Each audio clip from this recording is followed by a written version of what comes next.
भाग्यवान, क्या हो गया है? क्यों जलती हो तुम इतना? देखो आज जल जल के तुम कितनी पतली हो गई हो। मैं जल जल के नहीं, खट खट के पतली हुई हूँ। ये जो तुम मुझसे गधों की तरह मजदूरी करवाते हो ना, ये उसी का नतीजा है। अरे आलस की भी एक हद होती है। खेत में सभी के आदमी होते हैं, पर हमारे खेत में मैं अकेली बैल बनकर काम कर रही होती हूँ। अरे भाग्यवान, वो खेत तुम्हारे ही नाम का है। अगर तुम अपने खेत में मेहनत मजदूरी कर रही हो तो उसका रोना मुझे क्यों सुनाती हो? अब जाओ यहाँ से, पंखा चला दो, सोने दो, बड़ी नींद आ रही है। वैसे भी 2 दिन से तबीयत ठीक नहीं लग रही। अरे चांदनी बहन, तुम यहाँ? सब ठीक तो है? बहन काश कि सब ठीक होता। मैं तो अपने आलसी पति से परेशान हूँ। पता नहीं आदमी अपना आलस कब छोड़ेगा। अरे चांदनी बहन, मैं तो तुमसे कहती रहती हूँ कि अगर तुम्हारा पति आलस नहीं छोड़ता तो तुम उसे छोड़ दो। आखिर कब तक उसका काम करोगी? अगर ऐसे ही चलता रहा तो तुम्हारा पति इतना आलसी हो जाएगा कि वो अपने लिए एक गिलास का पानी तक नहीं लेकर पिएगा। अपनी पड़ोसन से बात करके चांदनी और ज्यादा परेशान हो जाती है। उसे कुछ समझ नहीं आता और कुछ देर अपनी पड़ोसन के साथ बिताकर वो घर जाती है, जहाँ वो देखती है कि उसका आलसी पति अब तक बिस्तर में ही पड़ा है। ये देखकर चांदनी को बहुत गुस्सा आता है, पर बेचारी की बातों का रामू पर कोई असर नहीं होता और वो मुंह बनाकर खाना बनाने के लिए बैठ जाती है। अरे भाग्यवान, ये क्या कर रही हो तुम? मुझे तकलीफ देना तुम्हें अच्छा लगता है क्या? उल्टा चोर कोतवाल को डांटे। परेशान मैं तुमसे हूँ और तुम मुझे कह रहे हो? अगर तुम्हें इतनी ही परेशानी हो रही है तो उठकर बाहर क्यों नहीं चले जाते? इसके लिए भी नौकर रखवाना पड़ेगा क्या? दिख नहीं रहा मैं प्याज काट रही हूँ, और जब तक प्याज कटेगा आंखों में आंसू ही आएगा। हे भगवान, मुझे तो ये समझ ही नहीं आता, ये औरत कभी मुझसे खुश क्यों नहीं रहती। आखिर कोई बीवी अपने पति से इतना कैसे जल सकती है? अरे रामू भाई, क्या कर रहे हो घर के बाहर? लुगाई ने घर से निकाल दिया क्या? ऐसा ही कुछ समझ लो भाई। हम पतियों का क्या होगा जब उनकी पत्नियां ही उनसे जल रही होगी। अरे भाई, तुम्हारे कर्म ही तो ऐसे हैं कि आज नहीं तो कल भाभी तुम्हें घर से धक्के मारकर निकाल दें। अरे तुम कुछ काम धाम क्यों नहीं करते? काम नहीं करते तो कम से कम घर में भाभी की मदद भी करवा दिया करो। अच्छा खैर छोड़ो ये सब बात, चलो चलकर ताश खेलते हैं। अरे नहीं भाई, फिर कभी चलेंगे। अब तुम्हारे साथ ताश खेलने के लिए मुझे इतनी दूर चलकर जाना होगा। अगर गाड़ी है तो बोलो, वरना एक काम करो, तुम अपनी मंडलियों को लेकर यहीं आ जाओ। आज मेरे ही घर पर ताश खेलेंगे। चांदनी खाना बनाने के साथ साथ अपने पति की सारी बातें भी कान लगाकर सुन रही होती है। एक बार फिर वो रामू का आलस देखती है तो वो अंदर से बाहर आती है और अपने पति से बोलती है, पहले तो मुझे लगता था कि तुम सिर्फ कामचोर हो, पर तुम्हारी इतनी कामचोरी देखकर अब मुझे विश्वास हो गया है कि तुम कामचोर के साथ साथ आलसी भी हो। और हाँ अज्जू भैया, मेरे घर अगर कोई ताश लेकर आ गया तो तुम्हारे भैया के साथ साथ तुम्हें भी धक्के मारकर घर से बाहर निकाल दूंगी। हाँ नहीं तो। अरे भाभी जी, आप तो मुझ पर नाराज हो रही हैं। मैं तो आपकी साइड से भैया को समझा रहा था बस, तभी तो मैं यहाँ से लेकर जा रहा था ताकि आपका काम आसान हो सके। पर मुझे क्या, घर में ही रखो अपने आलसी पति को और करो घर का, बाहर का और अपने पति का सारा काम।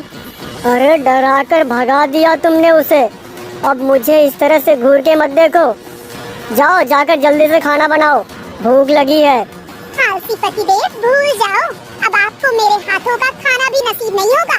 गर्मी बहुत हो रही है और मेरी तबीयत खराब हो रही है। अगर खाना खाना है तो खुद बनाकर खाना।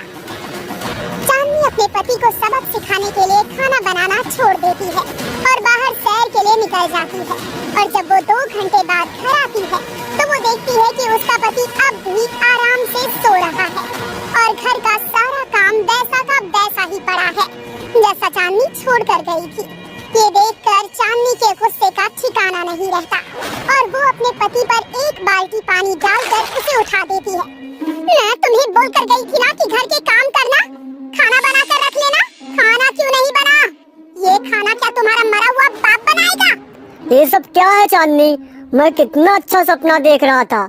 मैं बस अमीर होने ही वाला था कि तुमने मेरे सपने पर मुझ पर पानी गिराकर सब खराब कर दिया। और रही खाना बनाने की बात, तो ये तुम्हारा काम है। मतलब मैं एक आदमी होकर घरेलू काम कैसे कर सकता हूँ? इतना बोलकर रामू घर से बाहर चला जाता है। पर चांदनी भी ठान लेती है कि अब वो घर का या बाहर का कोई काम नहीं करेगी। इसलिए आज चांदनी अपने पति के लिए खाना न बनाकर सिर्फ अपने लिए खाना बनाकर सो जाती है और अगले दिन खेत पर चली जाती है। आज पूरा एक दिन बीत चुका था, पर अब तक रामू ने खाना नहीं खाया था और न ही घर का कोई काम किया था। शाम को चांदनी फिर से घर आती है और वो देखती है कि उसका आलसी पति अब भी खाट पर ही लेटा है और उसे सोता देख चांदनी भी घर से अपनी पड़ोसन के घर चली जाती है। अरे चांदनी, आज फिर तुम यहाँ? हाँ बहन, और मैंने सोच लिया है कि अब मैं उस आलसी आदमी के साथ नहीं रहूंगी। अब उससे भी कुछ न कुछ काम तो करना ही पड़ेगा। हर समय मैं उसकी सेवा नहीं कर सकती। अगर ऐसा ही रहा तो ये आदमी इतना आलसी हो जाएगा कि कल को मेरे हाथ से खाना खाएगा। चांदनी, मैं तो तुझे शुरू से ही समझा रही थी, पर तूने ही मेरी बात नहीं सुनी। भाई साहब को बोल खेत वो संभाले। वो आलसी आदमी कुछ नहीं कर सकता, कल से भूखा है। पर मजाल है कि 2 रोटी अपने लिए बनाकर खाई हो उसने। अब मैं उस घर में नहीं जाऊंगी और ना ही मैं घर का कोई काम करूंगी। खेत भी ऐसे ही पड़ा रहेगा। जब उसका सब कुछ लुट जाएगा और वो आलसी आदमी रोड पर आ जाएगा, तब जाकर शायद उसे अक्ल आएगी। चांदनी, गुस्से में होश मत गवा। उसके साथ साथ तेरा भी तो नुकसान होगा। और चल ठीक है, तू घर नहीं जाएगी तो तू जाएगी कहाँ? कहीं ऐसा ना हो पति को ठीक करने के चक्कर में तू सारी चीजें बर्बाद कर ले। अगर अब कुछ बर्बाद होगा ना बहन, तो उसकी जिम्मेदार मैं नहीं, मेरा आलसी पति होगा। अब पानी सर से ऊपर जा चुका है। चांदनी कुछ देर अपनी पड़ोसन के घर बैठकर अपने घर जाती है, जहाँ वो देखती है कि उसका आलसी पति अब भी आराम से बैठा हुआ है और फोन चला रहा है। ये देखकर चांदनी का गुस्सा और भी ज्यादा बढ़ जाता है और वो घर के बर्तनों को फेंकने लगती है और अपने पति से कहती है, मैं अपने मायके जा रही हूँ। सारी जिंदगी तुम इसी खाट पर पड़े रहना। मेरी तो जिंदगी बर्बाद हो गई तुमसे शादी करके। अरे चांदनी, तुम्हें बोलते हुए शोभा नहीं देता, क्योंकि जिंदगी तुम्हारी नहीं, जिंदगी मेरी खराब हुई है तुमसे शादी करके। ऐसी बीवी मुझे मिली है जो सही से टाइम पर 2 रोटी नहीं देती। 2 दिन से भूखा हूँ, पर मैंने तुमसे कुछ कहा नहीं और ऊपर से तुम मुझ पर ही नाराज हो रही हो। तुम 2 दिन से भूखे मेरी वजह से नहीं, अपने कर्मों की वजह से हो, अपने आलस की वजह से हो। और अब शायद तुम्हें रोटी नसीब भी ना हो, क्योंकि मैं तो जा रही हूँ और तुम कुछ काम खुद से करने से रहे। चांदनी अपना कपड़ा बैग में भरकर रामू के सामने ही अपना सामान लेकर निकल जाती है। चांदनी के जाने के बाद रामू का पेट शोर मचाने लगता है और वो कुछ पैसे लेकर बाहर दुकान पर चला जाता है। इतने दिनों में पहली बार अपनी दुकान पर देख ढाबा वाला भी हैरान हो जाता है और उससे कहता है, हमारी धोती फाड़ कर रुमाल कर दे और रामू भैया को बिस्तर से उठाकर जादूगर कमाल कर दे। अरे रामू भैया, जब से जोरू आई है तब से तुम पहली बार घर से निकले हो और हमारे ढाबे पर आए हो। अरे धन्य भाग हमारे जो रामू भैया इधर पधारे। और कैसे आना हुआ यहाँ? क्यों भैया, जोरू भाग गई या उन्होंने तुम्हें घर से भगा दिया? अरे भाई, कसम खा लिए हो क्या? बुलवा कर ही छोड़ोगे? एक तो हमारा बोलने का जी नहीं करता और तुम सब हो कि पीछे पड़ गए हो। ये पकड़ो पैसा और खाना लगाओ। 2 दिन से भूखे हैं। जोरू भाग गई है, सोचती है वो नहीं रहेगी तो मैं भूखा मर जाऊंगा। वैसे बुरा ना मानो भैया, तो जोरू आपकी बिल्कुल सही सोचती है। बिना जोरू के आप कुछ नहीं कर सकते। अरे रामू भैया आ गए। अरे छोटू, कपड़ा मार टेबल पर। परमानेंट कस्टमर बन गए भैया हमारे, अब रोज यहीं आकर खाएंगे। क्यों भैया? इस तरह ढाबे वाला रामू के आते ही उसके लिए खाना लगा देता है, पर बहुत जल्द रामू के सारे पैसे खत्म हो जाते हैं और पैसे खत्म होते ही ढाबा वाला भी रामू को खाना देना बंद कर देता है। और अब तक खेत भी सूखा पड़ चुका था। पैसे न होने की वजह से अब रामू ढाबे पर खाना खाने के लिए न जाकर चांदनी को फोन करता है। अरे कसम खा ली हो क्या भाग्यवान, अब सारी जिंदगी मायके में ही पड़ी रहोगी।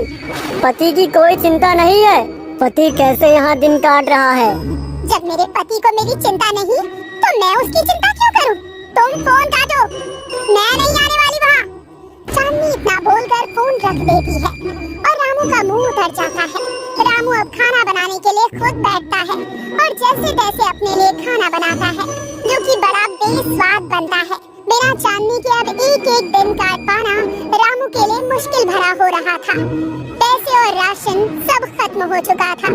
रामू की अब हालत ऐसी हो चुकी थी कि वो अपना आलस त्यागने पर मजबूर हो चुका था और उसे एहसास हो चुका था कि इतना आलस करके उसे कुछ नहीं मिलेगा।